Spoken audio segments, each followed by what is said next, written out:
The Brandon Peters Show may contain explicit language and detailed plot points. For more information on the show, stay tuned to the end of the episode.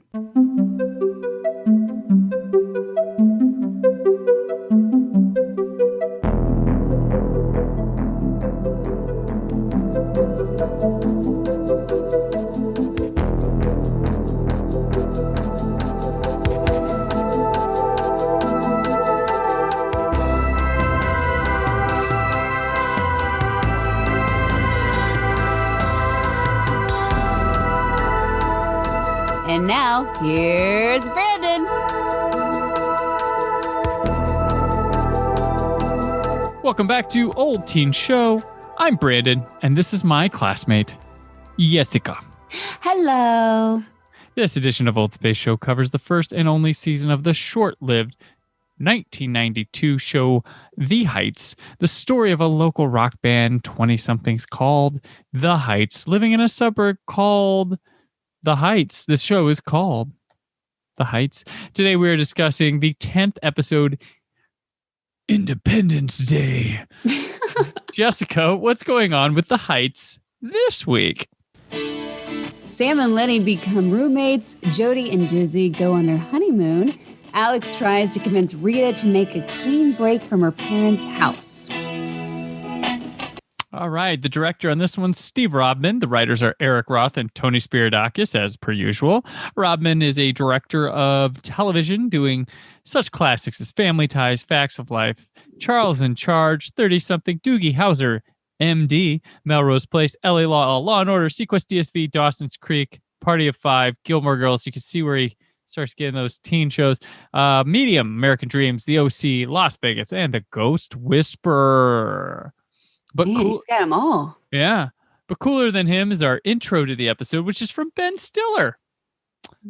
I forgot all about the Ben Stiller show. Yeah. Catch the Ben Stiller show right before Living Color on Sundays. But it's interesting to have him introduced. Like, you would never go like on a streaming service and be like, hey, I'm Emily Blunt. Go see Jungle Cruise this weekend at the theater. Now you can watch now watch Loki. Like, you don't, that's right. You know, well, he was like a stand-up, so I guess it's one of those cross promotions with the shows, the networks. You had to do it. It's like MGM back in the day. All the stars had to date each other. It's in their contract. Oh yeah. Cross promote the movies. Right. It's just there's a sense of fun there that I'm just like, okay, I don't know if I'd still want that nowadays, but looking back, and it's funny. We have a NyQuil commercial. Oh yeah, we have commercials this week again. Great commercials. The best thing. Like, it's comforting to watch these commercials. I don't know why, but it is. Taken back to childhood. A simpler time. That's true. We have a NyQuil commercial starring Nathan Lane. That's pretty interesting. He's just trying to go to bed and he's not feeling good. That's pretty much what it is. Let's see. We can go behind the scenes with Macaulay Culkin on the set of, or the making of, Home Alone 2, Lost in New York. So get the inside scoop on that movie, the classic sequel. I like the third one. Huh? I know we're still in 1992, but I kind of like the third Home Alone. You like the third one? I was okay with it. Totally different story, kind of. I'm down. I also like The Next Karate Kid, which that movie's funny. Bring up again. The one with Hilary Swank. Yeah. Yes. Okay, good. This will come up in another episode of The Heights. Do you want to talk about The Next Karate Kid sometime on the show? Yes. All right. I'm down. All right. Okay. We have Mentos commercial. Oh, but before we move on from Home Alone, and since you liked Home Alone 3, would you like to know a factoid about old Brandon here? Sure. I did a commercial with the line producer of Home Alone 3. Whoa. What commercial? It never aired, actually. It was for the Stop the Madness campaign. So there was a commercial that would play before movies at the theater, and it was about like unnecessary violence, things like that. And there was the one actually played, and I can't remember what it was, somebody shot somebody or something like that, and it was like stop the madness, against something. I worked on the follow-up commercial. I was a crew person and this is in the 90s, so I was in high school when I did this, and I was a crew person and a background actor.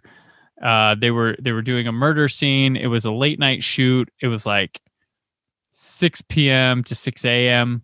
On a Friday, and I got to go to the pre-production meeting, all that. I got to be a walkie-talkie person telling traffic like, no, you go this way.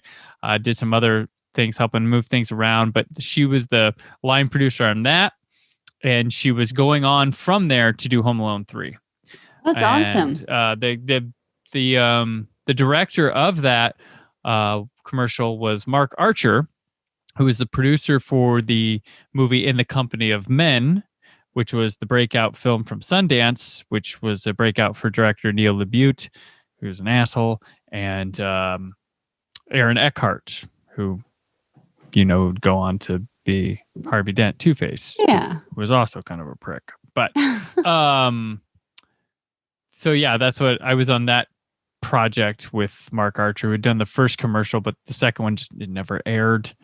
I was one of the people on gosh, I can't remember what's his name. He was a comic in town. He like hosted the Fort Wayne had a comedy club called Snickers, and he was the main guy there, the hosted, and they did a late night show there. But his claim to fame was like when they were replacing Letterman for the Tonight Show, he auditioned. Oh wow. For that. Conan got it, but can't remember his name. But yeah. Someone that did late night before? Like I don't know. He was just a stand-up comic at the time, so he was probably a bunch of people. But as far as I am concerned, that job was pretty much Conan's to lose, because Lord Michaels kind of said, you have to take this guy. And they're like, why? Who is he? He's like, trust me. And the legend was born of Coco. But we're talking about these commercials. Sorry, a little side, but maybe it's fun for listeners. We had a Dayquil commercial to go with the NyQuil commercial during the same break. So, but you said Mentos. Yes, and I loved it because it's the original song that I always remember from as a kid. And it's also featured in the movie Clueless with Brittany Murphy's character singing it when she's watching the TV. She's like, Mentos, the fresh maker. And I was loving on YouTube when they would make the little videos with other things with Mentos, like the Bloodsport one. Oh, Jean-Claude Van Damme. Yes. Oh, too much of him. We always got to check on a 90210. Absolutely. Dylan's run away from Beverly Hills with another woman. That's what there was. Dylan's run away. Dylan. Mario Paint. I love this commercial. I do, but nobody could paint that good on Mario Paint. Come on. I could use a stamp feature. That's about it. But I'm pretty sure it's voiced over, or the voice actor, the voiceover during that commercial is Jonathan Taylor Thomas, JTT. Oh, okay. Yeah. Pretty sure. I have a story about Zachary Ty Bryan someday. If we ever land on him, I can tell a story about Zachary. I'll try to figure out a way to make that happen. We do Flashdance as an episode, or we do What a Feeling as an episode. We'll get to Zachary Ty Bryan, and that'll all make sense. What's happening on Married with Children this week? It's the musical episode. Yes. Which I don't remember for some reason. So now that's something else I have to go watch. Pre-Buffy musical episode. That's Married with Children was blazing the trail for all the other shows. Oh, yeah. There's the promo for the Ben Stiller show where he's Bruce Springsteen, like counting down, and it's kind of funny. It's funny. I thought it was funny. There's the Ice Capades with Yogi Bear, Scooby-Doo, and the Flintstones. The Story Maker book for kids, where you can create over 10,000 little stories, and I want to know how the hell they came up with that number. They totally just guessed. They probably just done the math. Like, all right, how many buttons we got? Like, there's a commercial in our next episode where they're like, "It's four nursery rhymes." I'm like, shit, that thing had 10,000 stories last time. Come on. They probably got sued and got pulled off the shelf. Like, we lied. We did not have 10,000 stories. Right. I like this. Is England's royal family cursed? Sightings. I forgot that was a show. Spoiler, probably. Yeah. We got a new Corbin Burnson show, Likely Suspects. Nolan Ryan is for Shriners Hospitals for crippled children. This week on Highlander, Mark Singer, the Beastmaster, he guest stars. That's a pretty big deal. It's a good weekend. Good Duncan weekend. MacLeod and the Beastmaster. Lastly, there's a Game Gear commercial that disses on Game Boy, talking about colorblind dog, and they're like, sewage swamp color green. Just like, did you have a Game Boy or a Game Gear? Both. Either one. Oh, fancy. I had the Game Boy first, and I was like, "It's Game Gear. Do people own this? Can people own this?" And I got one, and then I didn't play my Game Boy much after that. Oh wow! I didn't have agree. Well, the thing was, I didn't have a Genesis, but I had the Game Gear. I had a Super Nintendo, and I had regular Nintendo, Super Nintendo, and a Game Boy. So when it came to Sega, I didn't buy the Genesis, but I got the Game Gear, so I would play Sega games through their Game Gear counterpart, like Sonic. I had like Aladdin, X-Men, some of their big titles. I had Mortal Kombat on there because it had blood. The first one, because the first one didn't have blood on Super Nintendo. They made it sweat. And there was like a Game Genie code where you could turn the sweat red, but it wasn't like the blood. It was just like dots of they flubbed that on Nintendo with Mortal Kombat, but you still played it. I still played it. They had changed all the fatalities and stuff on the Super Nintendo because they want to be family friendly. It was a big deal. Ugh. Yeah. So The Heights. Yeah, we have an episode of The Heights this week. Open up with Hope and JT hanging and chatting about their friends, giving us exposition about Stan. He's interviewing roommates to his dad's bar. Lenny is supposed to be putting the word out, but then this like racist dude shows up for an interview because he comes like, yeah, I'm here for the interview, and then he's like, okay, well, this is Stan. He's like, wait, it's not you, it's the black guy, and then he leaves. Tackling the issues of race in 1992. Yeah. You know what, though? They did actually touch on stuff, so it's like good. Right. And show how that guy's a piece of crap. Like, yeah. And then Lenny's like talking to Hope and JT. He's like, what if I lived with him? What if I lived with him? Mm-hmm. I'm like, oh, I don't know. And then why didn't they ever talk about that before? Why was it never considered? Did Lenny just not have to move? No, he had to. I don't know. We don't know where Lenny's living situation is. Yeah, I guess where was he? He's like the one holdout. It's like, where's this guy live? They forgot to work on his backstory. Right. A little. Well, Alex and Rita watch Phantom of the Opera, and actually they suck face and hump in the theater watching Phantom of the Opera. Getting very handsy till that usher shows up in cockblocks. Which is right. Funny. He's like, let's go back to my place, watch a little TV, see what develops. And she's like, you don't have a TV. He's like, yeah, I know. Like, ooh. You're so good, Alex. And he's so in the mood that he's like, hey, Rita, you should move away from home. You're lame sauce. Like, dude. Yeah, they can't mess around with her mom around, I guess, or dad. Whoever keeps walking in on him. Ha! Yeah. Lenny comes to Stan's and he's like, you Disneyfying this place? And he offers himself to Stan to be the roommate, and he thinks getting out of his house would be good for him. And Stan agrees. So apparently he lives with mom and dad. Gotcha. He can move on the fly, but we just found that out. This is new development for Lenny, unless in the pilot episode, which we did not see. Right. He was like, bye, Mom, bye, Dad. I'm going to go play with the band. All right. Yeah. You Heights, rock it out. Has anyone ever seen the pilot? Well, yeah, 92, like 12 people. Man. We have Jody and Dizzy arriving at their hotel for their honeymoon, and there's another couple who just got married, and they're peppy as the two of them look more matured compared to this wild couple. And their room has a waterbed. Oh, yeah. Another fun factoid about your co-host, Jessica. I had a waterbed growing up. Did you love it? I don't remember. I had one from like second grade onward through high school. When did you get rid of it? Through high school? I didn't Wow. sleep on a normal mattress until my sophomore year of college, because my freshman year I went to community college and then transferred away. And that when I was 19 years old, I slept on a twin bed.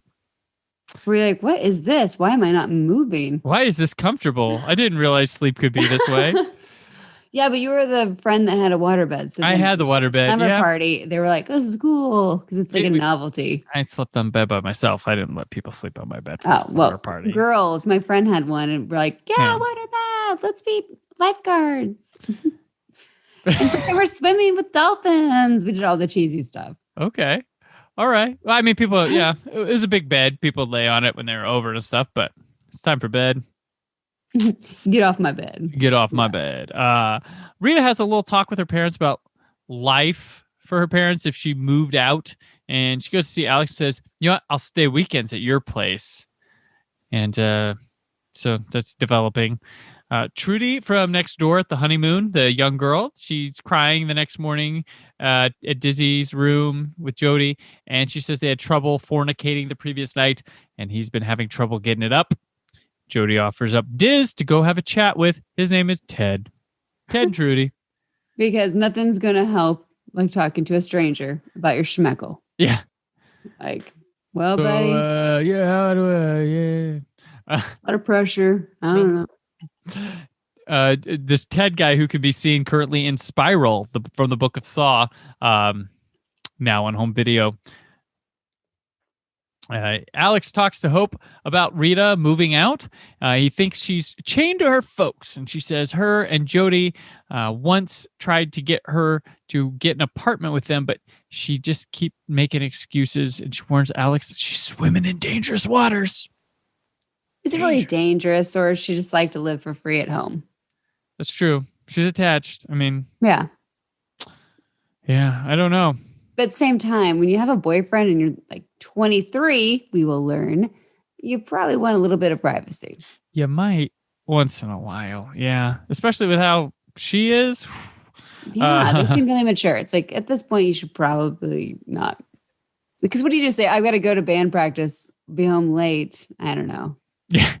They just use the band practice space. They never do. I don't know why, but. Right. Stan finds out Lenny doesn't have a checking account. Lenny wants, he's like, you pay 1 month, I pay the next. And Stan's like, half and half. And he has these established rules, which Lenny isn't quite up to speed with. And I'm like, never do the, I pay this month, you pay next month. Who would ever suggest that? Who would ever go for it? Because the next month, when it's your turn, you know that person's going to be like, ooh, can you do 2 months and I'll do the next 2? It'll just keep happening. Right. That's a terrible idea. Oh, yeah. Lenny needs experience here in this rental situation. Mm-hmm.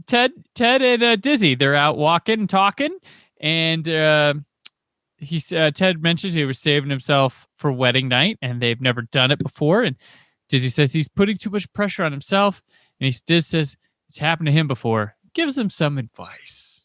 The Dizzy way. Aww.